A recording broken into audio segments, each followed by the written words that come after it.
Hello gym, मैंने अभी आयशा को बताया कि तुम 15 दिनों के लिए इस्तांबुल गए हो और तुम जानते हो कि उसने मुझसे क्या कहा? हैरान हो जाओगे तुम सुन के।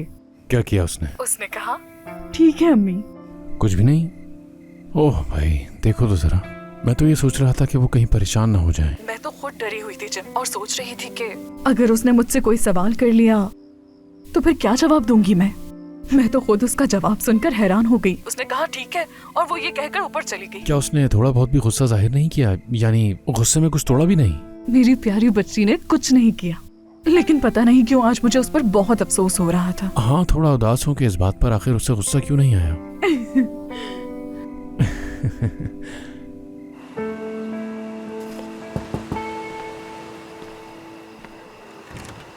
शाम बखैर असगर। खराब तो नहीं कर दी तुम्हारी शाम, या तुम दोनों को डिस्टर्ब तो नहीं कर दिया था मैंने? तो मुझ पे नाराज क्यों हो रहे हो असगर? वो इस्तांबुल वापस जा रहा था, क्या मैं उसे आखिरी बार खुदाफिज भी ना कहने जाती? भीड़ भाड़ वाली जगह पे पता है ना लोग क्या कहते हैं।